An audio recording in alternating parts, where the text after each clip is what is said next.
un peu de trouble dans l'ordre dominant qui met ensemble les mots et les choses, les mots et les images. La riposte, c'est vous. Suivez la chaîne, activez la cloche, donnez au poste.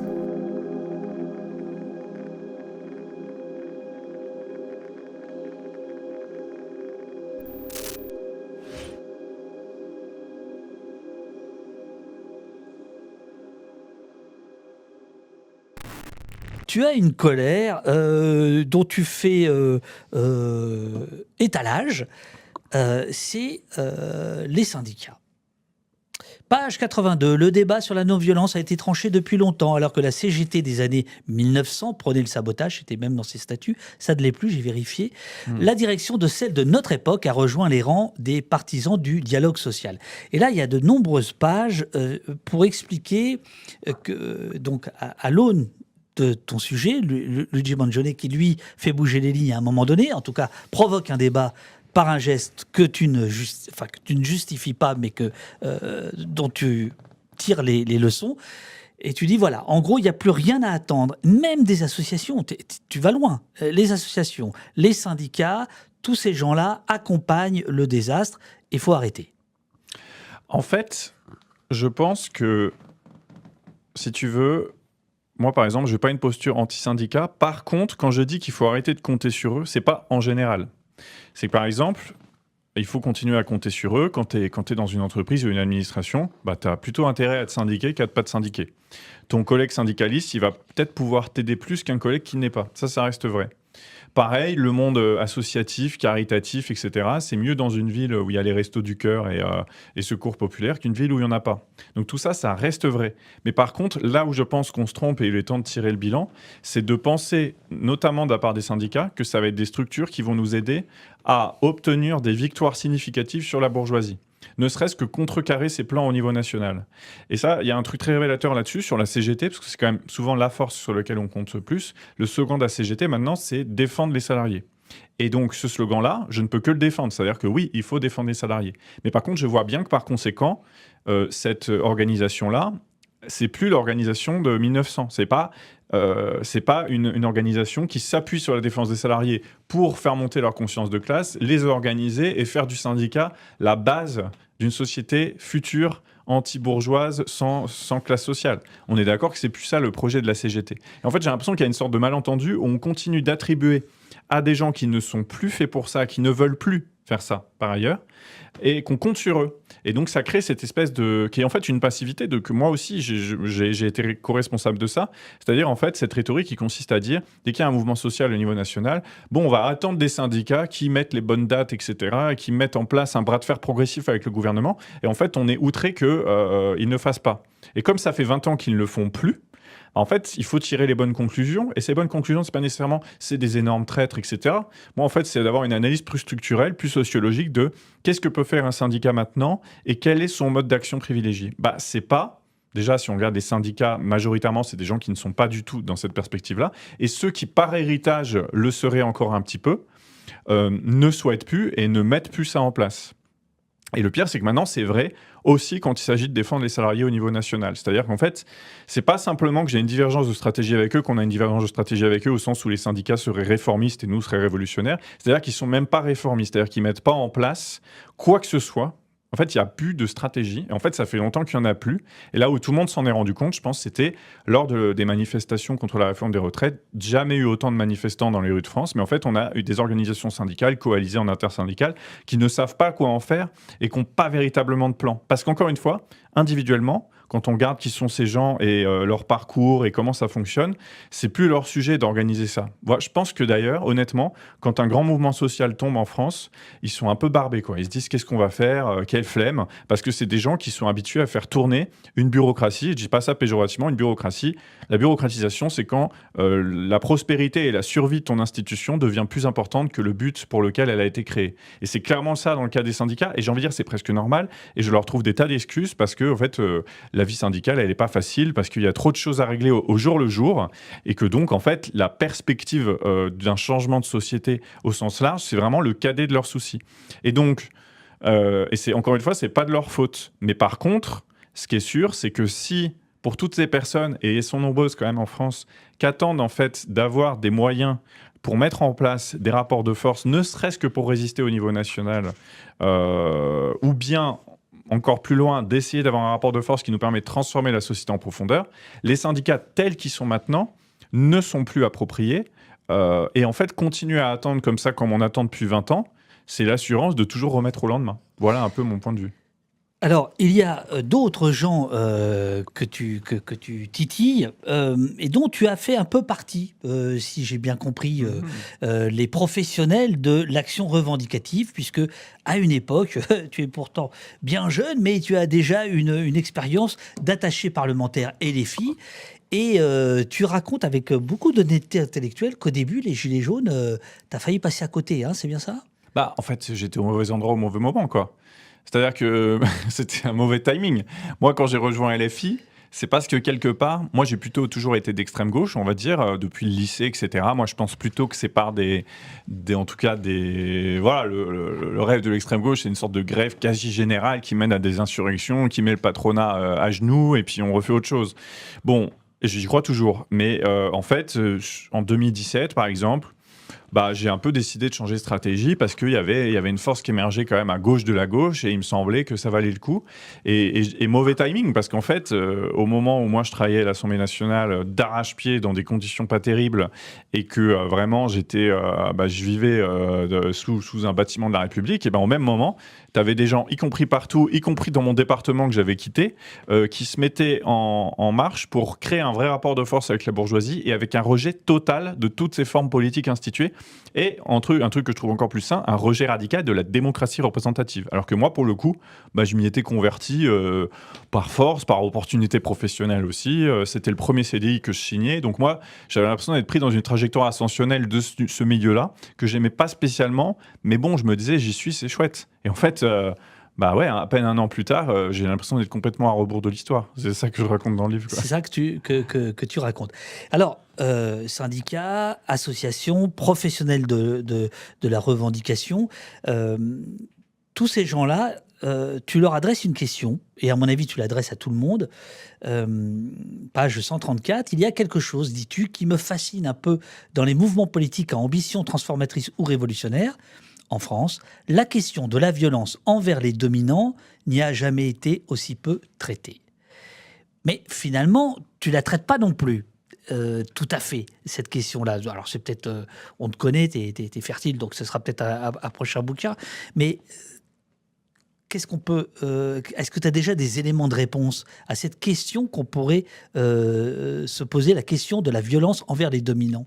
En fait... Tu vois, depuis le livre, j'ai formulé cette question différemment. Parce qu'en fait, le terme violence, il est quand même très difficile à utiliser, au sens où, en fait, il contient des choses qui n'ont rien à voir en termes d'intensité ni même de degré, tu vois. C'est-à-dire qu'en fait, dans violence, il y a des gens, ils voient brûler une poubelle sur un parcours de manif et d'autres, ils voient tuer un PDG. Bien en fait, sûr. le terme, il est quand même inadéquat. En fait, la vraie question, c'est celle du rapport de force. Le rapport de force, c'est vraiment qu'est-ce que tu mets en œuvre pour que ton interlocuteur il ait plus d'intérêt à t'écouter ou aller dans ton sens qu'à faire totalement l'inverse. Et ça, cette question-là, c'est vraiment une question stratégique. C'est qu'est-ce qu'on fait pour que ça arrive? Et quand je dis que cette question-là, elle est très peu posée, c'est vraiment le cas, par exemple, dans le monde des ONG et dans le monde des syndicats. Donc, dans le monde des ONG, c'est traité par Clément Sénéchal dans son livre sur l'écologie bourgeoise. J'ai oublié exactement le terme. Pourquoi l'écologie perd toujours? Pourquoi l'écologie perd toujours? Lui, c'est il est venu vraiment... au poste. Lui, c'est un ex de Greenpeace. Bah oui, tu l'as vu, un ex de Greenpeace. Et puis lui, vraiment, en fait, il se rend compte que la question du rapport de force est plus posée. C'est-à-dire qu'en fait, Greenpeace, comme d'autres grandes ONG écologistes, elles vont négocier avec des gouvernements sans avoir le moindre truc sous le pied, quoi. C'est-à-dire, en gros, il n'y a plus de réflexion sur qu'est-ce que je fais pour que ce rendez-vous avec la secrétaire d'État, il soit fructueux. Non, faut y aller, faut dire nos trucs, et puis peut-être qu'on arrivera à les convaincre comme ça. Et les syndicats, c'est globalement pareil. C'est-à-dire qu'ils ne mettent pas en place de rapport de force, voire même la dernière manœuvre en date qui était très révélatrice, c'est quand ils ont dit, après le 18 septembre, qui a quand même été une grosse journée de manifestation, et après le 10, qui était quand même un gros moment de radicalité, ils ont dit, on va poser un ultimatum au gouvernement, on leur dit, s'ils ne nous répondent pas dans 10 jours, voilà. Et là, si tu veux, c'est vraiment... Bon, je pense que c'était un prétexte, qu'ils ne le pensaient pas, qu'ils ont juste fait ça pour gagner du temps. Mais si tu veux, ça ne sert à rien de poser un ultimatum quand tu n'as pas de rapport de force. L'ultimatum, c'est vraiment faites ça sinon. Sauf qu'eux, ils n'avaient pas de sinon. Donc, si tu veux, là, c'est vraiment quand tu utilises le terme ultimatum de façon complètement gratuite comme ça, bah, c'est vraiment tu mets des coups d'épée dans l'eau. Et en fait, ces institutions, elles mettent des coups d'épée dans l'eau. C'est-à-dire qu'elles font des trucs dont ils sont sûrs que ça va échouer. Et encore une fois, il y a un problème sociologique qui fait que oui, je pense que c'est des gens, ils ont plutôt intérêt à ce que ça échoue que ça marche, parce que leurs places sont garanties par ces successions d'échecs qui leur garantissent une sorte de routine bureaucratique. Ça, c'est un problème quand même. Donc oui, cette question-là, elle n'est pas posée au sens qu'est-ce qu'on fait pour obtenir un rapport de force. Et globalement, la seule réponse qui est partagée par tout le monde et qui, selon moi, a le mérite d'exister mais est insuffisante, c'est gagner les élections. Ça, ok. Tout le monde est d'accord que c'est ça qu'il faut faire. Ensuite, il y a les questions de comment, union, pas union, etc. Mais si tu veux, c'est cette question-là des élections qui est surinvestie selon moi. Surinvestie pas parce qu'il faudrait la désinvestir et que ça n'a aucun intérêt, évidemment, mais parce que l'histoire sociale nous montre que c'est jamais purement avec ce vecteur-là qu'on a fait avancer la société. Voire même les grandes évolutions ont plutôt été obtenues en dehors de cette sphère institutionnelle-là. Donc quand il n'y a plus que celle-ci qui est posée, c'est vraiment du légalisme là pour le coup, c'est-à-dire je ne prends que les perches que l'État me tend pour changer la société, et il se trouve que ces perches, elles sont faites pour pas être très opérantes. Sentier battant te demande peut-être de faire le distinguo entre les directions syndicales et la base syndicale, entre les militants et les prétendus candidats à l'élection présidentielle, par exemple. Oui, en fait, bien sûr, moi, c'est très simple, mais si tu veux, il y a aussi un problème.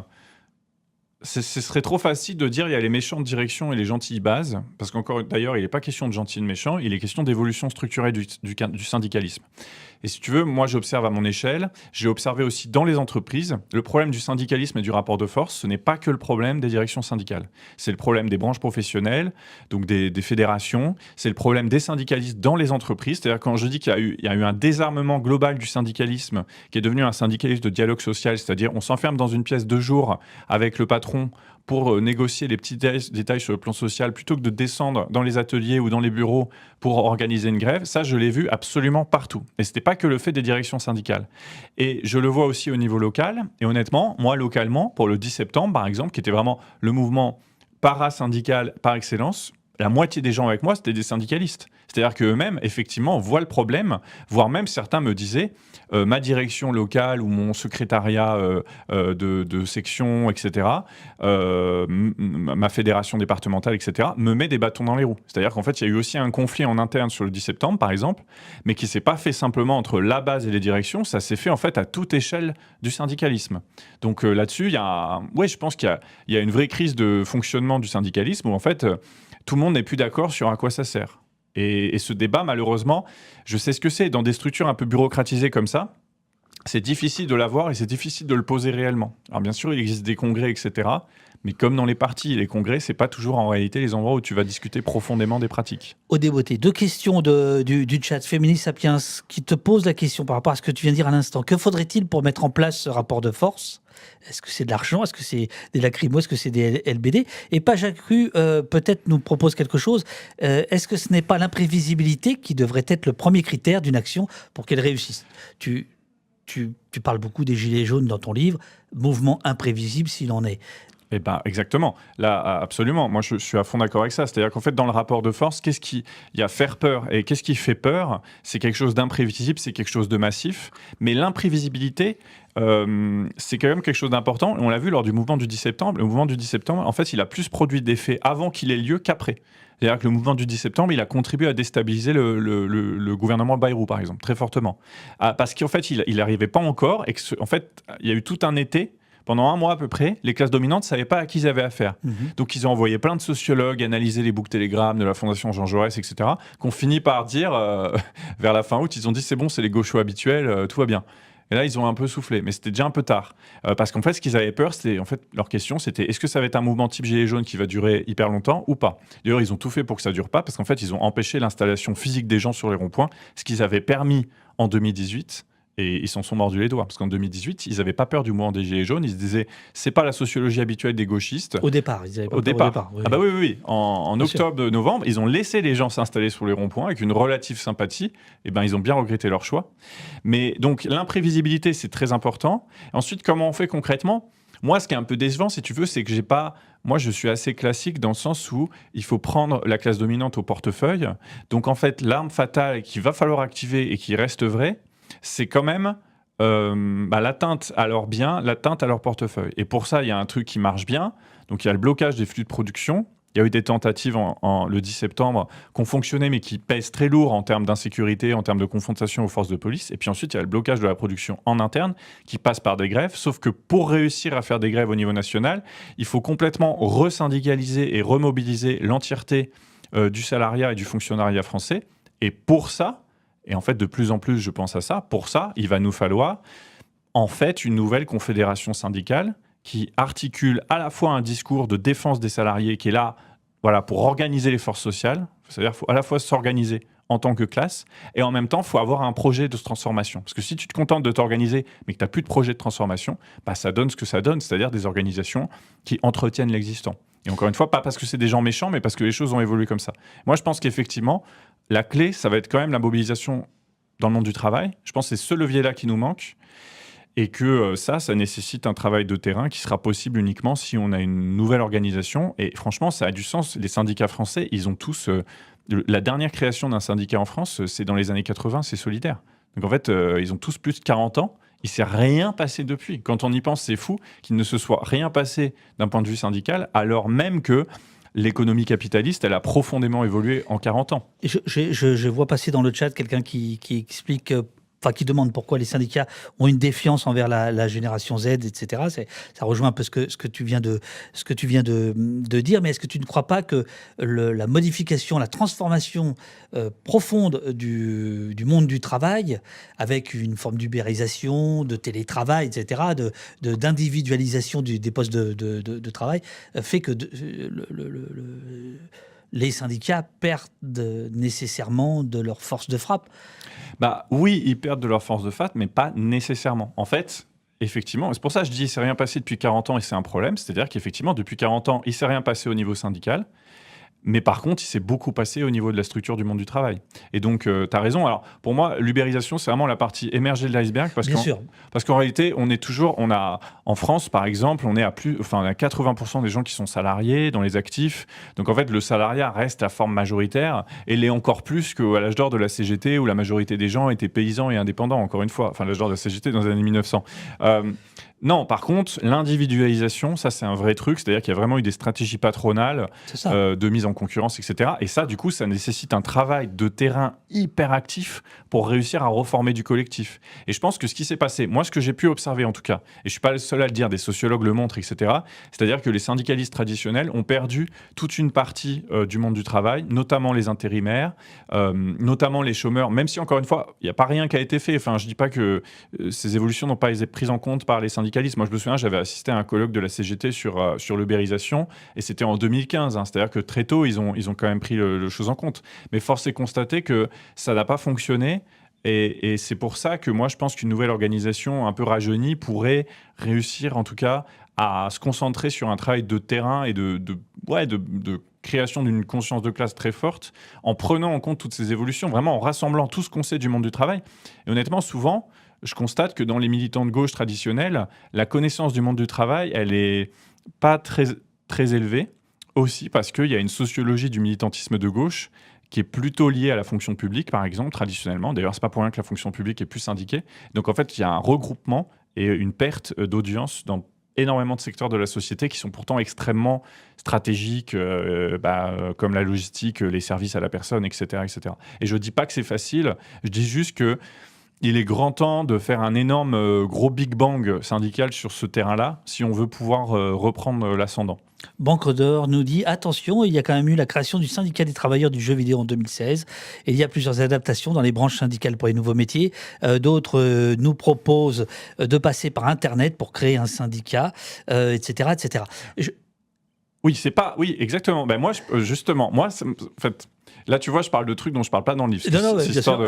Mais en fait, justement, c'est parce que je vois que ça bouge énormément au niveau syndical que je me dis, est-ce que finalement, il ne faudrait pas créer une nouvelle maison commune pour toutes ces initiatives-là? Parce que tu vois, le syndicat des travailleurs du jeu vidéo, typiquement, ou la grève qu'il y a eu à Ubisoft, etc., ce qui est très intéressant, c'est que ça a beaucoup porté sur la question des conditions de travail, qui est un sujet qui est actuellement un peu délaissé par les syndicats si tu vois, les directions syndicales, elles vont surtout parler des niveaux de rémunération, etc. Elles vont peu parler de la question de la souffrance au travail, des conditions de travail, des atteintes psychologiques, du harcèlement, etc. Et là, peut-être qu'il y aurait des choses à faire à partir de toutes ces personnes qui on lance énormément de choses. Encore une fois, quand je dis qu'il faut créer un truc nouveau, c'est parce qu'en fait, c'est déjà en train de se créer. Il y a déjà énormément d'initiatives dans le monde du travail pour changer un peu de la routine classique, quoi. Je reviens et j'ai un œil sur l'heure, ne t'inquiète pas, je sais que tu as un train. Lorsque toutes les autres formes de communication échouent, la violence est nécessaire pour survivre. Je crois, écris-tu, page 90, sincèrement que la mission première que se donnent les syndicalistes de métier et les politiciens, ainsi que les professionnels des ONG et des associations, consiste à donner tort à cette phrase attribuée à Luigi Mangione. C'est pour ça qu'on fait la boucle. On y revient. Mais force est de constater qu'ils échouent. L'état du monde est une démonstration permanente de l'échec des autres formes de communication. Mais je reviens sur la phrase de Mangione. Il parle bien de violence, lui. Donc là, tu dis, le mot violence, tu nous as dit il y a 10 minutes, le mot violence, il est impropre. Lui, c'est au nom de la violence qu'il a, si ce texte est le sien, qu'il a agi. Est-ce que tu ne tournes pas autour du pot, finalement ? Moi, je pense quand je dis que l'objectif de ces organisations, c'est de faire mentir cette phrase, c'est que j'en reviens à mon premier truc. C'est-à-dire que la violence au sens de Luigi, si c'est lui qui a écrit ça, c'est le meurtre. Donc en fait, moi je pense, n'étant pas favorable au meurtre et ne voulant pas d'une société où on s'entretue à force de colère sociale, j'aimerais bien qu'on en arrive à des formes de rapports de force qui soient satisfaisantes, qui emportent des gens et dans lequel de potentiels Luigi s'investissent plutôt que de disparaître 3 mois en Asie pour ensuite aller tuer quelqu'un. Je crois que c'est ça que je veux dire. Je crois que je reste fidèle à mon idée que quand même, cette espèce de justice individuelle, etc., ne nous mènera pas à grand-chose, il me semble. Quand bien même je comprends l'engouement, quand bien même je peux comprendre le geste, je crois quand même que... moi, je crois en l'action collective, au sens où je pense que pour transformer la société en profondeur, il faut créer dès maintenant les structures qui vont remplacer les structures de l'ancien temps, et que c'est ça une révolution. Donc, une révolution, c'est pas simplement... D'ailleurs, dans les exemples que je cite, en gros, le mouvement terroriste nihiliste russe qui tuait des tsars, en fait, une fois qu'il tuait le tsar, il était remplacé par un suivant. Parce qu'en fait, ce qu'ils n'avaient pas mis en place, c'était une forme d'organisation qui pouvait se substituer progressivement à l'organisation passée. Donc moi, c'est toujours à ça que je crois, en fait. C'est pour ça que je suis sincère quand je dis ça. C'est-à-dire, je pense vraiment que... alors après, est-ce que je veux des formes de communication ? Non, moi, je veux des formes de rapport de force, mais qui font du meurtre quelque chose qui n'est pas utile, au sens où il y a d'autres façons de faire plier la bourgeoisie, par exemple. Moi, c'est ça que j'aimerais. Puisqu'encore une fois, je parle de mon point de vue, de là où je suis. Moi, j'ai pas envie de tuer des gens. Par contre, j'ai envie de retirer le pouvoir à la bourgeoisie et leur envoyer travailler dans des bureaux. On ne tire pas, mais on retire. De quoi ? On ne tire pas, mais on retire. C'est ça que tu veux dire ? Oui. On neutralise au sens de on retire le pouvoir. Voilà. Comment tu retires le pouvoir à quelqu'un sans le tuer ? Je pense que cette question-là, elle est quand même importante si on veut convaincre de la nécessité d'une révolution qui ne soit pas le chaos, qui ne soit pas le règlement de compte, qui ne soit pas une violence qui ne s'arrête jamais. Parce qu'en fait, souvent, c'est ce qui s'est passé. Est-ce que, je voudrais te parler rapidement de la réception du livre par la presse. On n'est évidemment pas responsable quand on est auteur de ce que les journalistes peuvent écrire, mais moi j'ai trouvé assez délicieux de voir que Libération trouve que tu vas trop loin et Le Figaro trouve que tu vas pas assez loin. Ah oui. On peut le résumer un peu comme ça. Est-ce que ça dit pas quelque chose de l'incompréhension que ces gens ont de l'état de la pensée, de la réflexion, du monde, etc. Oui, mais tu vois, typiquement, parce que eux, ils sont restés... En fait, parce que c'est des articles qui sont quand même produits vite. Et donc, par exemple, quand je te disais, moi, j'avais peur que le livre il soit pris premier degré et que les gens se concentrent sur lutte armée ou pas lutte armée. Et je te dis, non, dans toutes les rencontres que je fais, dans tous les messages que je reçois sur les réseaux sociaux, les gens ne parlent pas de ça. Mais les journalistes, eux, parlent de ça. Mais parce qu'ils sont un peu paresseux, quoi, et qu'ils ont une approche sensationnaliste des choses. Donc, en fait, eux, ce qu'ils discutent dans leurs articles, c'est est-ce que je suis pour ou contre buter des PDG dans la rue ? Donc, Le Figaro, en fait, ils sont déçus. Clairement. Oui. Ils sont déçus parce qu'en fait, ils pensaient que j'allais dire ça. Et eux, ils ont besoin de montrer que l'extrême gauche est violente, Charlie Kirk, etc. Donc, ils étaient un peu déçus. En gros, le gars, ce dont il m'accuse, c'est pas dire le fond de ma pensée. Et en fait, c'est ça. Il m'accuse d'hypocrisie. Il pense que vraiment, je veux tuer des gens. Oui, c'est ça. Et Il pense pour toi. Il pense pour moi. Formidable. C'est vraiment.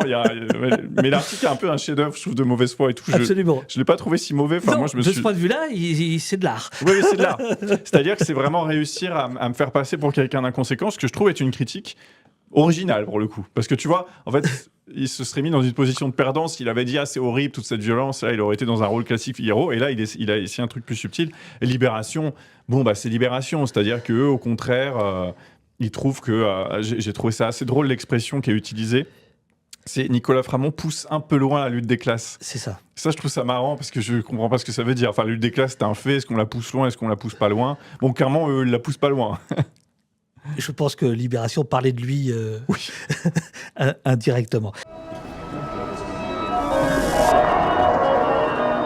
On essaye de mettre un peu de trouble dans l'ordre dominant qui met ensemble les mots et les choses, les mots et les images. La riposte, c'est vous. Suivez la chaîne, activez la cloche, donnez au poste.